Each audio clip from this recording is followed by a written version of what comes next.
Friends, Radhe Radhe. कैसे हैं आप सब। आज हम बात करने जा रहे हैं कि सही इंसान को पहचान लीजिए वरना रोते रह जाएंगे। ऐसा क्यों। हमारी ज़िंदगी में बहुत तरीके के लोगों से हम मिलते हैं, जुड़ते हैं, हमारा रिश्ता होता है, पर वो सही इंसान है या नहीं हम ये कैसे पहचाने। हम उनके साथ में रिलेशंस में हैं तो हम उनको कैसे पहचाने। आज हम इसी टॉपिक पे बात करेंगे। मैं बबली, मेरे इस चैनल पर आप सभी का स्वागत है। तो चलिए मैं आपको एक मोटिवेशनल स्टोरी सुनाती हूँ कि हम एक सही इंसान को कैसे पहचान सकते हैं अपनी लाइफ में। तो इस कहानी की शुरुआत कुछ ऐसे है कि एक राजा था।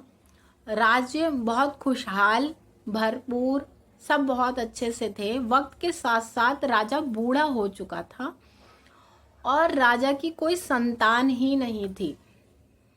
तो सब ये सोच रहे थे कि अब ये राजा तो बूढ़े हो रहे हैं, आगे जाके हमारे राज्य को कौन संभालेगा और हमारे लिए एक अच्छा राजा कैसे हम चुनेंगे। तो सारे वहाँ के निवासी थोड़े से परेशान थे इस समस्या को लेके। तो राजा के पास गए। राजा से ये बात कही गई कि राजा जी, अब आप तो बीमार भी रहने लग गए हैं और समय बढ़ता जा रहा है। अगर आपको कुछ हो गया तो हमारे इस राज्य की देखभाल कौन करेगा और आपके इस साम्राज्य का उत्तराधिकारी कौन बनेगा। तो राजा को ये बात सुनकर तो बहुत ठीक लगा कि हाँ, ये बात तो सत्य है। आने वाले समय का पता नहीं कि कभी मुझे कुछ हो गया तो मेरे इस साम्राज्य को कौन संभालेगा। तो राजा ने एक डिसीजन लिया।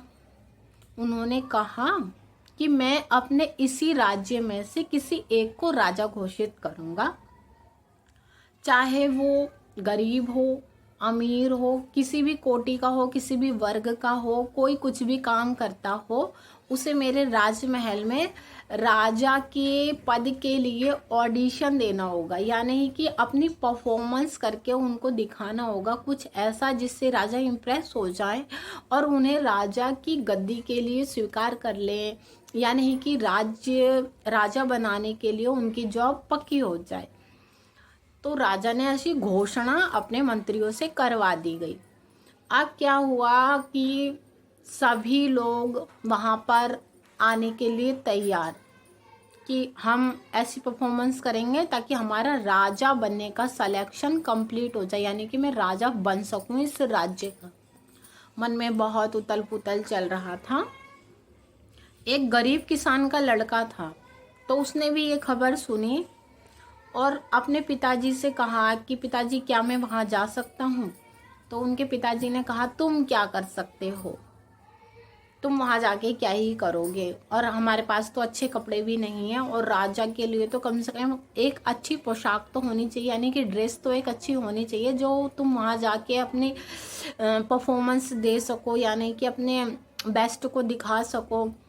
तो कुछ पैसे उन्होंने बड़ी मुश्किल से जुटाए उनके पिताजी ने, और अंदर से तो उनके कपड़े फटे हुए, गंदे, मटमैले थे।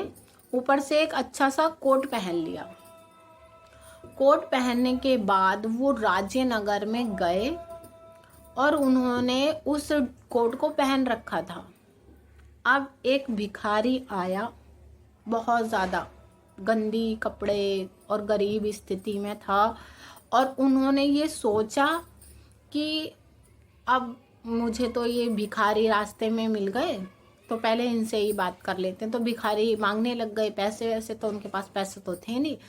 तो भिखारी ने कहा कि आप ये उतार के मुझे अपना कोट ही दे दीजिए, मुझे थोड़ा ठंड सी महसूस होती है।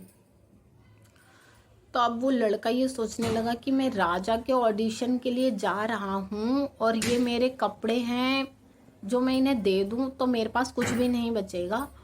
लेकिन फिर भी उस लड़के ने दया में आकर अपने भावनाओं को अंदर दबाकर उनकी ज़रूरत के अनुसार उनको वो ड्रेस दे दी, यानी कि भिखारी को वो कोट उतार के दे दिया और राज्य महल में चले गए। अब राज्य महल में तो बहुत घबराए हुए, नर्वस, क्योंकि इतना बड़ा राज्य महल, सब वहाँ पे अच्छे अच्छे वस्त्र पहन कर आए हुए और सब मतलब बहुत एक से एक इंसान थे वहाँ पर। अब लड़का घबरा रहा कि उसके कपड़े भी गंदे, क्या ही बोलेगा। उसके मन में बड़ा उतल पुतल चल रहा था, परेशान था बहुत ज़्यादा। उसके बाद में राजा का सब इंतजार कर रहे थे कि राजा आए और हमारे से कुछ सवाल पूछे कि हम कुछ उनका जवाब दें, जिससे हम राज्य के लिए निर्धारित हो जाएं, राजा की गद्दी के लिए। तो राजा जब आए अच्छी सी ड्रेस पहनकर, पोशाक पहनकर, और अपने शाही महल में पहुंचते ही अपनी कुर्सी पे बैठे। अब वो लड़का उनको बड़े ध्यान से देख रहा। अब वो ध्यान से क्यों देख रहा था? क्योंकि जो भिखारी के रूप में आए हुए थे वो राजा ही थे। अब वो लड़का ये सोच में पड़ गया कि राजा मुझसे भिखारी बनकर क्यों मिले। तो राजा से उसने अनुमति मांगी कि क्या मैं आपसे कुछ प्रश्न पूछ सकता हूँ? तो उन्होंने कहा हाँ, आप मुझसे पूछ सकते हैं, बताइए। और उसके बाद में राजा से पूछा गया कि आप मुझसे भिखारी बनकर क्यों मिले। तो भिखारी बनकर क्यों मिले, तो राजा थोड़ी देर के लिए शांत हुए और मुस्कुराते हुए उन्होंने कहा कि मैं जब गरीब बनकर मिला तो तुमने मुझे एक राजा की नज़रिए से नहीं देखा, नहीं तो तुम मुझसे ऐसे नहीं मिलते या मुझे कोट नहीं देते या अपनी मतलब इस तरीके का व्यवहार ना करके एक राजा की नज़रिए से तुम मुझे देखते। मैं भिखारी बनकर मिला, तुमने मुझ पे दया करी और मुझे अपना कोट उतार कर दे दिया। इस राज्य के लिए मुझे निस्वार्थ व्यक्ति ही चाहिए जो इस राज्य का भला कर सके और लोगों को उनकी बुरी स्थिति में, परिस्थिति में इस राज्य को संकट में बचा सके। तो राजा से जब ये बात हुई तो जो लड़का था वो हैरान हो गया और सुना। तो उसको लगा था कि राजा उसका इंटरव्यू लेंगे, यानी कि कुछ प्रश्न पूछेंगे, अगर उन प्रश्नों पे वो खरा उतरा तो ही वो राज्य के लिए निर्धारित होगा। लेकिन राजा ने ऐसा कुछ ना करके बाकी सभी की भी परीक्षाएं ली, कुछ फेल हो गए। और राजा को ये बात सबसे अच्छी लगी कि उसके अंदर निस्वार्थ भावना थी, देश प्रेम था, अपने से पहले दूसरों के लिए सोचने की भावना जो होती है वही एक राज्य का राजा बन सकता है, वो इस राज्य को अच्छे से संभाल सकता है। इसीलिए राजा ने ये घोषणा कर दी कि ये लड़का ही हमारे राज्य का अगला राजा बनेगा। या नहीं कि कुछ चीज़ें जो होती हैं वो आपके अच्छे व्यवहार, आपके अच्छे कर्मों, आपके अच्छे नेचर पर निर्भर करते हैं कि आप लोगों के साथ कैसे रहते हैं, उसके बावजूद ही आपको ऐसे फल मिल पाते हैं। तो आशा करती हूँ आपको ये वीडियो पसंद आई हो। पसंद आए तो वीडियो को लाइक करें, शेयर करें और मेरे चैनल को सब्सक्राइब करें। थैंक यू सो मच इस वीडियो को देखने के लिए।